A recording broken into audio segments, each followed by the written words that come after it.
This is the Action Movie Guys podcast, bringing you action movie reviews from across the decades, plus box office numbers and insight like never before. And now, your hosts of the Action Movie Guys podcast, Alex and Nate. Welcome, everyone, to a brand new episode of the Action Movie Guys podcast, episode 75, Rush Hour from 1998. I'm your host, Alex Figueroa, and my co-host is Nate from Netflix Reviews. All right, Nate, how long has it been since you've seen Rush Hour? I haven't seen Rush Hour since 2013, maybe 12 or 13. One of those 2 years. When my brother was in high school, I saw it on a bus. I was a chaperone on a field trip. We watched it on the way there, and I haven't seen it since. Now, with that said, I have seen this movie many times before that. So, I've seen it plenty, but it's been a little while. Yeah, I mean, for myself, I don't know how long it's been. I've seen it, but it's been ages. I don't have dates like you do. The years, the last time you've seen it. I saw it's it just in been a 2011. Definitely. Yeah, I don't remember that. But for those of you that are watching us on YouTube, please hit that like button, hit those notification bells. Every time new videos drop, you guys will be notified. If you're new to the channel, please subscribe to the channel and support the channel. And then for those of you that are taking us on the go with you guys to the gym or to the office, thank you so much for subscribing. If you're new, subscribe to the podcast on all your platforms of podcasts, from Spotify, TuneIn, Apple. We're in all of that. Audacity. We're on all of them. Yeah, we're on all of them, pretty much. We're ranking up there. That's right. In film reviews. But other than that, guys, we're going to give you guys the box office numbers to Rush Hour from 1998. Starting off with domestic, $141 million. International, $103 million. On a worldwide total of $244 million on a budget of $33 million. Successful. Well, this is where we review the series, right? The movie series. So Clearly a hit, meaning sequels. So makes a lot of sense. And Jackie Chan's an international guy, so made over $100 million overseas. And he wasn't quite as popular here at the time of this movie, but this is really what put him on the map in the U.S. So makes sense that it made a lot of money. I remember it was a big hit. Yeah, I mean, well, remember, he also had Rumble in the Bronx that came out in 95, around there. That put him in the spotlight. He had movies. He had a lot of Chinese movies. And Rumble in the Bronx is a weird movie because it's like a Chinese movie that's like dubbed in English. So he had been in things that people had seen. But this was the movie that, after this is where Jackie Chan became a U.S. star. Like a star getting lead roles like Shanghai Noon and all these other movies. So it makes sense that, with those numbers, it sounds about right. Yeah, I mean, it does. But let's check out those Rotten Tomato scores for Rush Hour. So this was interesting. I was surprised. I thought it would be higher. So the audience score, we'll start with the audience score. The audience score is about what I thought, 78%. Pretty good. Most people like it. Most people that I know like Rush Hour. I haven't met in person very many people who are like, I hate Rush Hour. Like, it's very rare. And especially people my age, like this came out when I was 11. So this is like prime time, my youth. And I love the movie. But critically, it only has a 61%. So kind of low. Like, it's fresh, but just barely. And I did read the consensus, but we don't tell you any of that stuff because it doesn't really matter. Because we're going to give you our consensus in like 45 seconds. So. Yeah, pretty much. All right, so Nate always starts off these reviews, so let's check it out. Lead character, Jackie Chan, Chris Tucker. Take it away. Yeah. Being a buddy cop movie, if you guys have listened to any of our shows, Alex and I, we rank, for buddy movies, we rank both as a total lead character, right? Each one, and then their combined chemistry. It's a 5 for me, personally. I think the balance of, the kind of opposites, the Eastern and Western characters. You have Chris Tucker, who is absolutely 0% like Jackie Chan in every single way. Those kind of things make for good buddy movies, when they're kind of stuck together and they don't really like each other, but they have to eventually get along. And I think they both did a great job in this. Chris Tucker is funny. I was a fan of Chris Tucker, especially in the 90s. Friday, Rush Hour 2, Chris Tucker is funny to me. Fifth Element. I've always enjoyed him.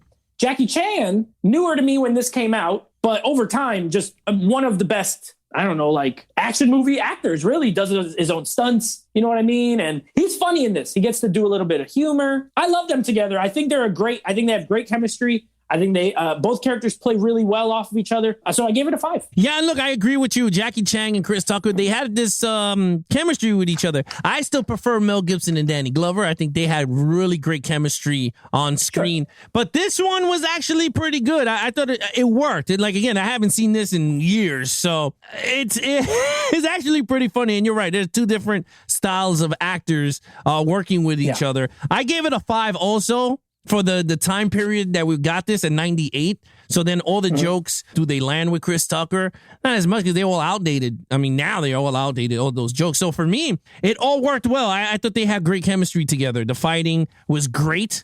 But yeah, I gave it a 5. Yeah, I agree. Yeah, so let's get right into the main villain, Juntao. Okay, Juntao. Wow, Juntao, of course, is played by one of the best actors, right? Tom Wilkinson plays him.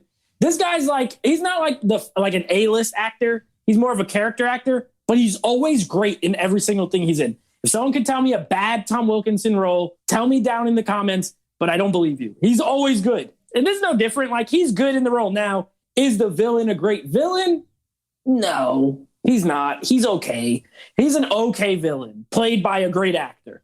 So when he's on screen, I like watching him because it's Tom Wilkinson and he's great. But he's not on screen a lot, and you don't really know he's the villain until like a little more than halfway through the movie. You know what I mean? Like, he's in a scene early, and he's a friend of the consulate guy. And then he's not in it for a while, and then it's like revealed that he's like the criminal mastermind behind this whole thing. So I was torn. I don't think he's a great villain. And he's like a boss villain. You know what I mean? Because he's got the henchman, the Asian dude with the blonde hair. That guy does all like the heavy lifting as far as fighting and action and stuff. Tom Wilkinson ain't doing no action. He shoots at Jackie Chan. He has a big scary fall at the end. But he's a great actor. I did like the plot or the premise that he was going for, kidnapping the girl, getting the ransom, all that. I gave him a 3, mostly because when he's on screen, he's really good. But I do wish he was on screen more. I don't think he's an amazing villain, but I gave him a 3. You know, I agree with you on that because honestly, he's not in the movie as much. I mean, he doesn't even do nothing at all. Even at the end, all he did was run and hit Jackie Chan with a briefcase. And shoot at him and miss. Shoot at him and miss. Yeah, pretty much. I agree with you. I gave him a 3 also. And there's nothing you could give this guy because he didn't do absolutely shit in the whole movie. Yeah. So, all right, let's get to your favorite category. Yellow-haired henchman. 4. Yeah, he was good. Yeah, he was good. He was good. I liked him. Yeah. Yeah, he was good. All right, let's get to your favorite category, action scenes. My favorite. Okay, here we go. My favorite part. Action. Pretty good. I mean, look, one thing I will say, and this was, of course, Rush Hour is directed by Brett Ratner. I know Brett Ratner is we'll go with the word average. He's a very average director. He's directed a lot of movies that are watchable. You know what I mean? Rush Hour is good. He made the whole Rush Hour series. He directed X-Men 3, which everyone hates. I don't hate it, but everyone else hates it. He directed the Hercules movie with The Rock. He did After the Sunset, which is a nice little heist movie. Like, he's done some good watchable stuff. Yeah, Red Dragon, Tower Heist, but he hasn't made like an amazing, movie. He's not that kind of director. But one thing I'll give him credit for is he got Jackie Chan in his movie, and he shot Jackie Chan very well. Wide shots, long takes. There's no fast cuts and edits where he's just like, you know what I mean? Moving around. He said, look, I know this guy can do this stuff.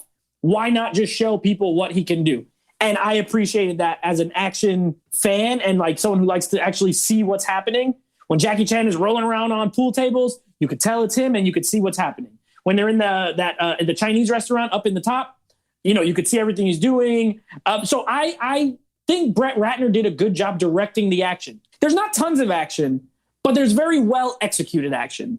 Mostly shootouts and Jackie Chan doing cool stuff. I gave it a 4, and that's mostly because it's very well done and it's well shot, and you could see everything that's happening, which I always like. Oh, man. So, yeah, in terms of action for me, there ain't nothing in action in this movie. I mean, yes, you got the blow-up scene in the beginning with Chris Tucker and the whole C4 situation.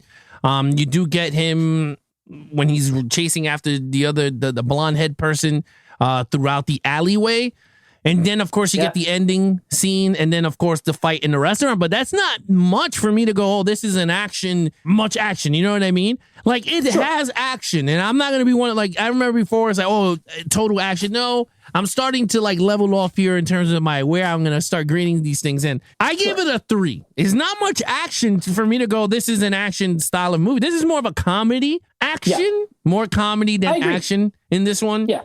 So I gave it a 3. Sure. All right, so let's get into storyline. Storyline. Okay, I like the story in this movie. I like Rush Hour. It's got a good story. You got Jackie Chan is like a police officer from China, and then you have Chris Tucker. He's LAPD. A Chinese like diplomat daughter gets kidnapped, and the FBI is working the case, but the politician guy called in Jackie Chan, and the FBI is like, hey, we don't want this guy meddling, so they bring in the worst LAPD guy who blows stuff up just to babysit him. Yeah. And that's how you get your comedy, right? That's how you set up a good, solid, mismatched character buddy comedy. So I think it's well executed in that regard. Is it generic? This is something I've seen a lot online. Like, oh, the story is very generic. Sure, it's tropey. I'll say that. You know what I mean? Like, they stick with the tropes. However, when your tropes work and it leads to me laughing and having a good, entertaining time, I'm okay with it. It's when you do it poorly. And I don't think this movie does it poorly. So I gave it a 4. I really like the story. It's intriguing enough, right? Like, you're following them. They do a good job with the girl, with the kidnapping, everything. Nothing's hazy or confusing. It's very straightforward, but it's well done. I gave it a 4. Yeah, in terms of story, I was okay with it. It's a typical girl getting snatched. Then they bring in these 2 cops to join forces, right? But it was like destiny, right? If you really look at it, because Chris Tucker, they wanted to discipline him. Suspend him. They wanted to suspend him, so they just gave him a job to do, and he thought he was in the G14 big time. classified, though. Yeah, G14 classified. You know? So I thought it was okay. Like, honestly, like, I wasn't all crazy about the story. I was more into their performance than the storyline. Maybe because I've seen this a few times, so I'm like, it's okay. It is what it is. I gave it a 3. Wow. I give the movie a 3. Yeah, I wasn't too crazy with the storyline like the other ones we're gonna watch. But yeah, I was not too crazy for it. It's a good story. I don't feel like it was a great or perfect. Overall. Fair. Yeah, overall. So this, if you guys couldn't already tell, I love this movie. I grew up watching this movie. The same way Alex felt about Lethal Weapon, this is more like my Lethal Weapon, or my generation, right? I wasn't even born when Lethal Weapon 1 came out. You know what I mean? I was already a kid when this came out, getting into watching movies. And as far as buddy cop series go, Rush Hour is, for me, what like Lethal Weapon is for Alex. Because you grew up watching those movies, you saw them all, you saw them in the theater. All of that experience is what I had with this franchise. So for me, I've always loved Rush Hour as one. My brother came out when I was watching it, and he was watching it a little bit. And I was like, this is like, I wouldn't say it's a classic in the sense of it's like an all-time great film. But as far as 90s movies go, I've always looked at it as like, I've held it up pretty high as far as a really good 90s movie. I give it it's not amazing. I give it a 4. My score is a 4. But yeah, I've always loved it. Even rewatching it now, like, I just have a good time. Every time I watch Rush Hour, I have a really fun time. I laugh. I like watching Jackie Chan do crap. I like the music. I love the soundtrack in this movie. I love the soundtrack in, like, the songs in the film, like War and things like that. But the actual soundtrack that came with it, Jay-Z, Drew Hill, Slick Rick, like, I grew up listening to it. I absolutely love it. So it's a 4 for me. I've always loved this movie. Yeah, look, in terms of overall, I had fun with the movie. I'm not saying I did not. I enjoyed it for what it was. And again, we're doing the franchise reviewing.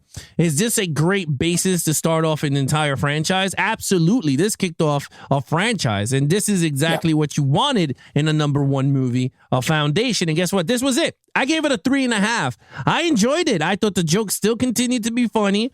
Chris Tucker is mad loud, and I liked it. I thought it worked well. And then Jackie Chan's, I thought it was really good too, especially all his stunts and everything. Yeah. You could tell which ones were real. Even when he threw himself on top of the scaffold and he's landing on the thing, you could tell he really did that. Yeah. I thought that was really cool. So look, I gave it a 3.5.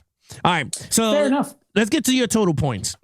Yeah. So total points for me. And by the way, I will say something you just kind of said that made me think about Chris Tucker. I do believe your mileage with this movie will vary based on Chris Tucker. Because he's not, I don't think he's for everybody, even though I do think he's likable. He's not like super annoying, but I do know people who might find him annoying. So if you're not like really into his style of loud, fast talking, like humor, it may not be, I could see that being something people say, he's kind of annoying, but I've always liked him. Total points for me is a 20 out of a 25. For me is an 18 out of a 25. I'm sorry, 18 and a half out of 25. Okay. Close. Yeah. Only a point and a half off. Yeah. I mean, other than that, tell everybody what's coming up later in the week. Yeah. So coming up, we got, so this was our Rush Hour, starting off our new franchise. We have our next episode will be a patron movie selection, The Long Kiss Goodnight from director Renny Harlin. Then, of course, next week, we will be doing Rush Hour 2 and then Kick-Ass to wrap up our patron movie picks. And then we start Mel Gibson month. Well, Mel Gibson movies after that. Now, there will also be a bonus episode that you guys want to keep an eye out for. We were going to be, of course, doing our ranking of the Expendables. You know, when we come to the end of a franchise, we rank them. This one will be short because there are only 3 movies. So we got to start getting some long series again so we could do those like really big rankings. But It is what it is. It'll be a bonus episode coming out. Yeah, so again, if you want to follow us on our social media accounts, please follow Nate over on Instagram at NateFlix Reviews. Check out the podcast with him and his friends called NateFlix Movie Reviews. Anything Action Movie Guys Podcast, please follow us on Instagram at Action Movie Guys Podcast. We have a YouTube channel, so please subscribe to the channel if you want to support the channel. Hit those like buttons if you're enjoying these videos. Hit those notification bells so every time videos drop, you guys will be notified. Till then, I'm your host, Alex Figueroa, and that is Nate from NateFlix Reviews. Be awesome to each other and geek out.